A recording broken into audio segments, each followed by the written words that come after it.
Vous êtes sur Télé Pluriel à l'heure de Pulsation Week-end. Madame, Messieurs, bonsoir et merci de votre fidélité.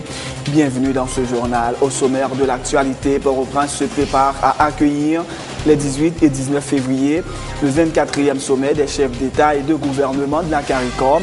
Au menu, notamment le renforcement de la lutte contre la criminalité et l'insécurité et la crise économique dans la région. Une rencontre s'est déroulée vendredi entre les commissions Affaires étrangères et Économie et Finances de la Chambre basse et les ministres des Haïtiens vivant à l'étranger et du commerce dans le cadre du sommet de la CARICOM. Il était question des avantages qu'Haïti pourrait bénéficier grâce à son appartenance au marché commun de la Caraïbe. Le nouveau chef de la mission onusienne en Haïti exprime les préoccupations de la communauté internationale concernant l'indépendance du pouvoir judiciaire dans le pays. Le peuple haïtien doit pouvoir jouir d'un système judiciaire où tous sont égaux devant la loi, a indiqué Nigel Fisher. À l'étranger, la publication des premières photos d'Hugo Chavez depuis sa 4e opération du cancer rassure ses partisans. L'opposition continue cependant d'accuser le gouvernement vénézuélien de mentir sur l'état de santé d'un président qu'elle juge incapable d'assumer ses fonctions. Chavez est hospitalisé depuis décembre à La Havane. Les Libyens célèbrent à Benghazi sur fond de contestation le 2e anniversaire du début de la révolte qui a abouti à la chute du colonel Kadhafi. Les habitants de la 2e ville du pays réclament plus de considération de la part de Tripoli. De l'actualité sportive, week-end de All-Star Game en NBA, l'Est va tenter de laver l'affront subi à domicile l'an dernier en baissant pavillon devant la conférence Ouest 149 à 152. Madame, Messieurs, restez branchés pour le développement de ces titres et de bien d'autres.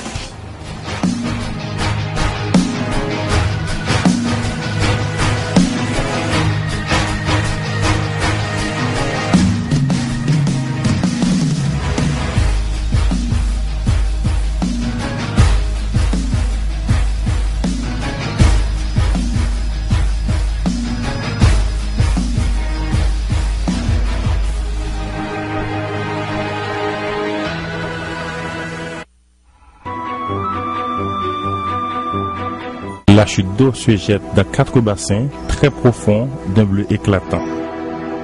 Une superbe cascade.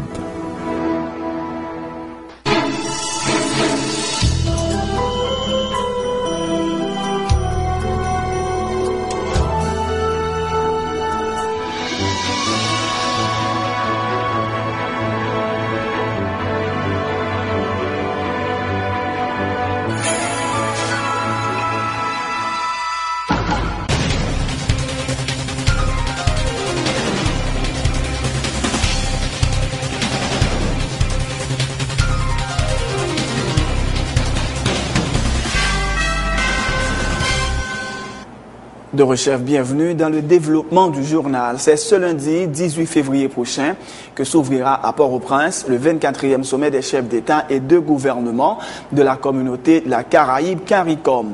La ministre de la Communication, Régine Godefroy, informe que 11 chefs d'État sur 15 ont confirmé leur participation à ce sommet qui prendra fin mardi. Les autres devraient se faire représenter par des officiels de haut rang de leur gouvernement. Régine Godefroy a aussi indiqué que la presse ne sera pas en mesure de couvrir l'intégralité du sommet. Pour la première journée, seule la cérémonie d'ouverture sera ouverte à la presse nationale et internationale, a-t-elle dit, ajoutant qu'un centre de presse sera mis sur pied pour tenir la population informée en temps et lieu. Il y a environ 10 chefs d'État qui confirmés et sur 15, et gagné 4 et là-dedans qui, enfin, le reste qui pas venu mais qui a voyé monde qui vient tout juste après ministre chancelier et puis bon il y a des autres monde qui a voyé des autres représentants, enfin il y a eu l'autre monde qui a voyé l'autre représentant et raison qui fait que chef d'état ça pas venir c'est des cas bien particuliers côté que par exemple il y a des côtés c'est élection qu'a fait ou bien que donc des bagailles vraiment et qui de haute importance pour le pays pas qui fait que pas participer mais son événement qui est tellement grandiose en général que quel que soit pays côté que le fait tout chef d'état est assuré pour toujours là. Il prend un centre de presse cap légèrement écarté de côté conférence en fait pour que tout dispositif technique que nous gagnons pour nous déployer, que le dispositif là est préparé de manière adéquate pour que il est capable de feed nos informations au fur et à mesure que bail a passé. Couverture presse là est capable de faire et à des périodes, à des moments bien spécifiques. Et ceci, c'est pas parce que nous pas voulons couvrir tout événement, c'est parce que son événement international qui gagne des critères, des principes internationaux qui établis et que, par exemple, le secrétariat CARICOM dans lui-même, que ce sont des bagages établis qui fait dans tout pays et c'est comme ça que le toujours fait. Arrivé, tout chef d'État, dans Caribé, c'est à 8h, il prévoit pour 8h30. Donc, tout de suite après, nous gagnons une sorte de présentation culturelle et avec cérémonie d'ouverture là, et tout ça, ça pourra le médiatiser et jusqu'à au moins 9h30 avec des séances de photos. Maintenant, ensuite, c'est pour des séances que la presse pas autorisée couvrir. Que ce soit la presse internationale ou la presse locale. C'est comme ça que le toujours fait. Et donc, ces cérémonies d'ouverture non seulement que nous sommes capables de couvrir lundi. Entre autres points qui seront abordés à ce sommet, le renforcement de la lutte contre la criminalité et l'insécurité et la crise économique dans la région, selon le directeur général du ministère des Affaires étrangères. Les chefs d'État seront logés à l'hôtel Oasis à Pétionville, alors que d'autres participants seront hébergés à l'hôtel Caribé, siège de ce sommet de 2 jours, qui est une occasion pour le gouvernement de projeter une image positive d'Haïti sur la scène internationale, indique le directeur général du ministère des Affaires étrangères, Azad Belfort. Et chef d'État et du gouvernement qui a commencé à venir dès demain samedi, il a logé dans Oasis Hotel. À bon parti dans la délégation technique, il a logé dans Oasis Hotel avec le Caribé Hotel Convention. Le siège événement, c'est dans le Caribé Convention et que l'a fait. Le gouvernement prend des dispositions pour réussir les sommets, tout particulièrement sur le plan médiatique. Les gens ministre l'ont fait là pour rien. Parce que le sommet, c'est le sommet gouvernement, mais ce n'est pas le sommet carré comme seulement. C'est pas un sommet que le gouvernement a organisé seulement, c'est le sommet de toute Haïti. Et si depuis le sommet ça bien passé en termes d'image, déjà nous-mêmes n'avons pas le fait, même si nous avons travaillé dans le secteur privé média, mais on va contribuer tout dans la qualité image. Et du jour, dans des questions qui a pas abordées, on va dire tout pour ces questions du processus de réforme et de la CARICOM, et dans des questions de renforcement et de questions de lutte contre le crime avec insécurité dans la région et dans la région Caraïbes. Il y a bien parlé de crise économique dans la région Caraïbes. Une rencontre s'est déroulée vendredi entre les commissions Affaires étrangères et Économie et Finances de la Chambre basse et les ministres des Haïtiens vivant à l'étranger et du commerce dans le cadre du 24e sommet de la CARICOM à Port-au-Prince. Il était question des avantages que le pays pourrait bénéficier grâce à son appartenance au marché commun de la Caraïbe. La ministre des Haïtiens vivant à l'étranger, Bernice Fidelia, a reconnu que la situation des compatriotes qui vivent dans différents pays de la région est pour le moins compliquée, mais elle affirme que le gouvernement travaille avec ses homologues de la région en vue d'assurer une meilleure intégration des Haïtiens expatriés dans les pays de la Caraïbe.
Le représentant du secrétaire général des Nations Unies en Haïti, Nigel Fisher, a attiré l'attention des autorités haïtiennes sur la nécessité de créer des conditions pour permettre aux citoyens de vivre dans un pays où ils sont tous réellement égaux devant la loi. C'est l'une des conditions devant permettre à Haïti d'attirer les investissements étrangers, dit Nigel Fisher, qui estime que la plupart des pays amis d'Haïti et des investisseurs potentiels soutiennent que le pays n'est pas encore ouvert aux investissements. Les processus d'offres et d'attribution de marché ne sont pas assez justes pour garantir une saine compétition, a-t-il indiqué.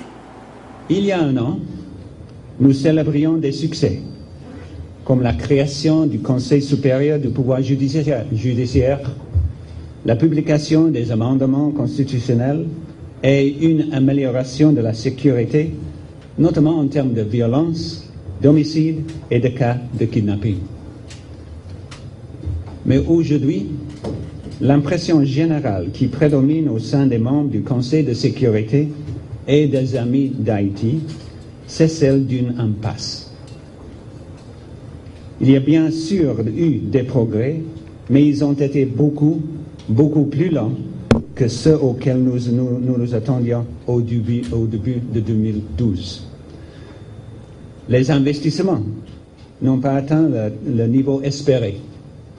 La croissance du PIB n'a été que de 2,5% l'année dernière, bien loin des 8% prévus en début de l'année. Pourquoi?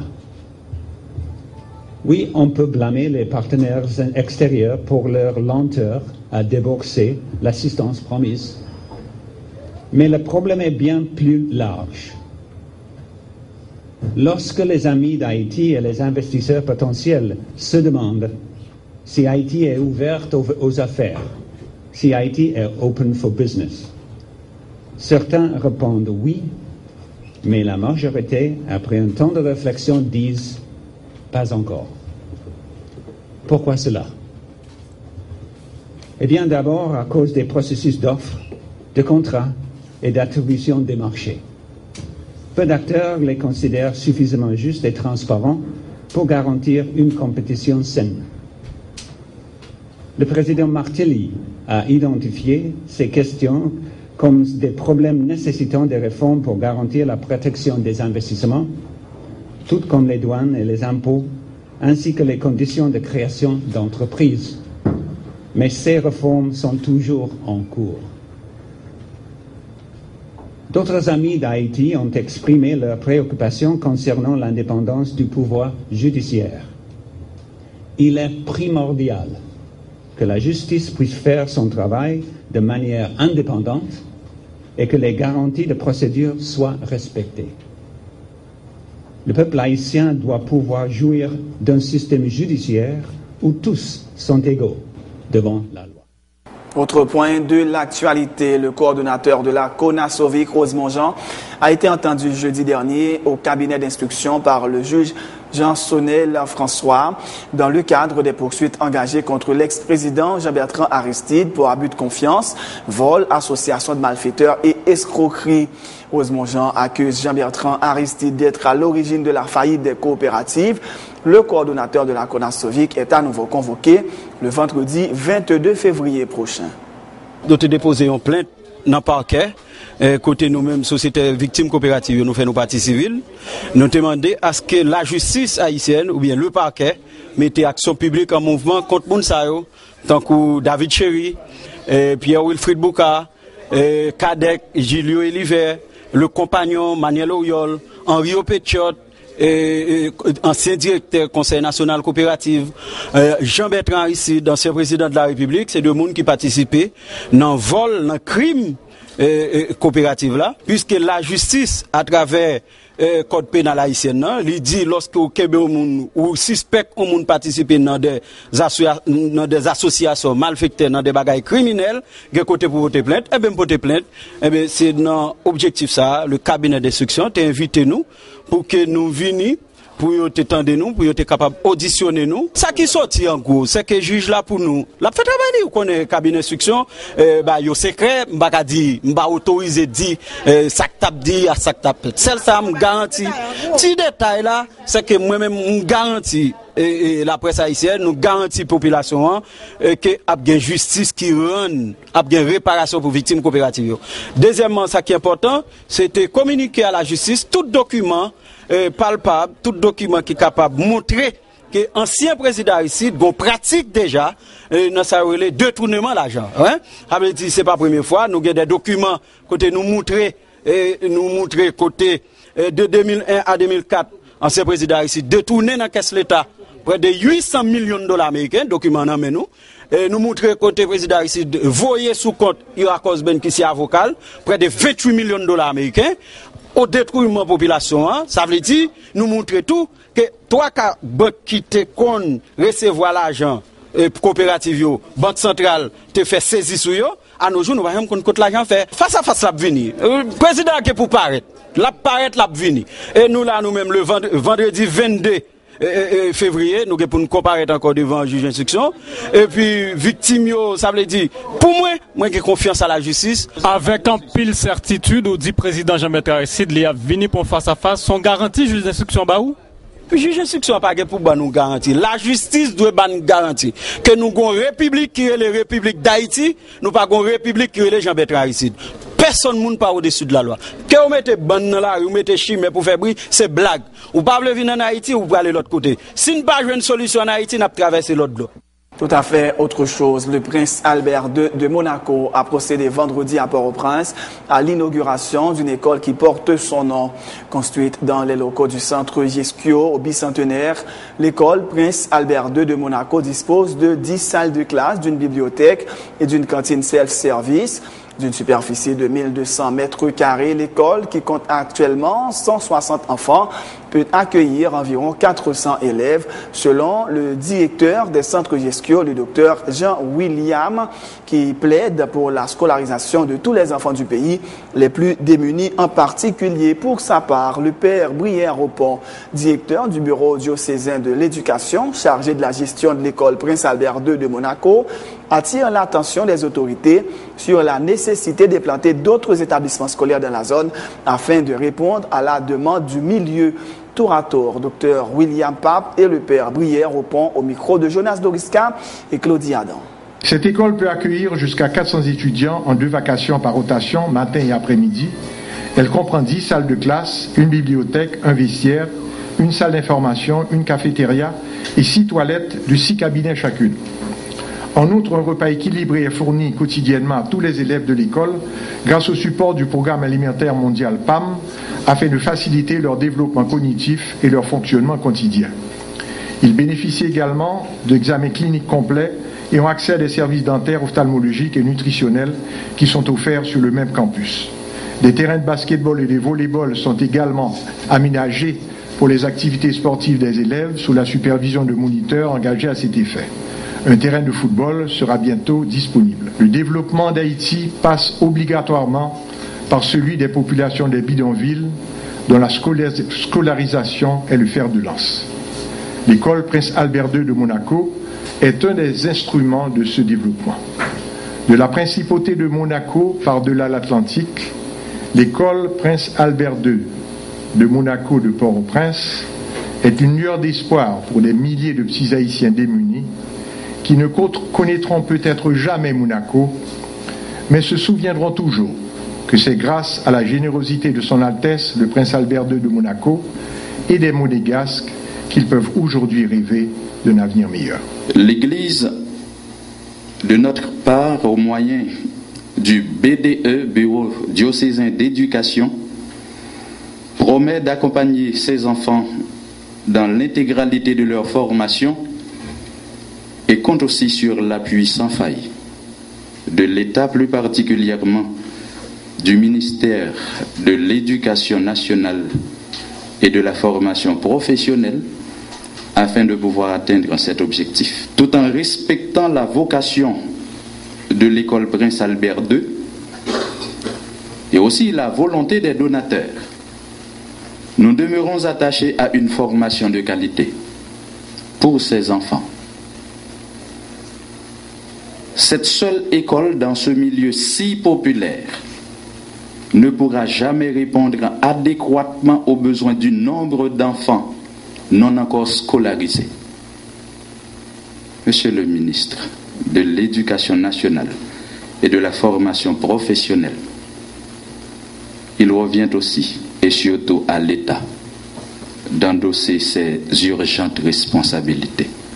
Le ministre de l'Éducation nationale salue la contribution du prince Albert II de Monaco qui a rendu possible la construction au bicentenaire de l'école qui porte son nom. Vanner Pierre assure que les dispositions seront prises pour assurer l'entretien du bâtiment et permettre à l'école fondamentale Prince Albert II de contribuer et de continuer à fonctionner dans les conditions optimum de travail pour les enseignants et d'apprentissage pour les écoliers. Local là, il fait une fête, mais entretien local là. Je discuter avec tout les staff là pour moi dans qui mesure nous mettons plan d'entretien dans local là pour que après 2 ans, après 3 ans, le local va tomber en décrépitude, l'écraser, bon écraser, etc. Nous allons assurer nous vraiment que nous avons tout encadrement qui gagne pour que l'école là fonctionne et que l'irrité gagne beauté. Parce que lorsque vous avez des partenaires qui viennent accompagner dans le processus de développement pays en reconstruction, ils font un don.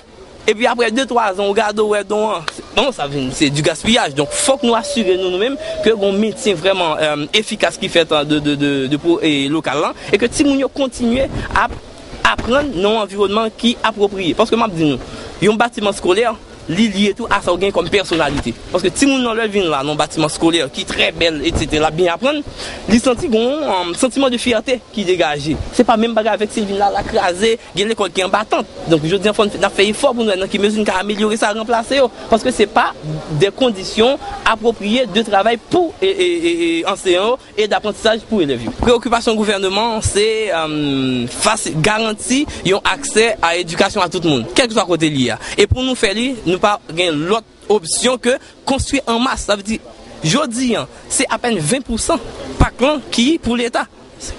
Sinon, l'offre, globalement, non publique, c'est l'école privée. Donc, nous travaillons aujourd'hui et année ça, nous déclarons l'année de la construction scolaire. C'est que tout le monde, il n'a pas besoin de faire des kilomètres pour venir à l'école, mais n'a poté et service dans le bien entendu, ça prend temps. Parce que nous connaissons, c'est pas facile du tout. Mais nous avons mobilisé tous les partenaires pour nous dans qui mesure, avec effort l'État à faire pour que nous construisons massivement des écoles qui peuvent accueillir les gens dans de meilleures conditions.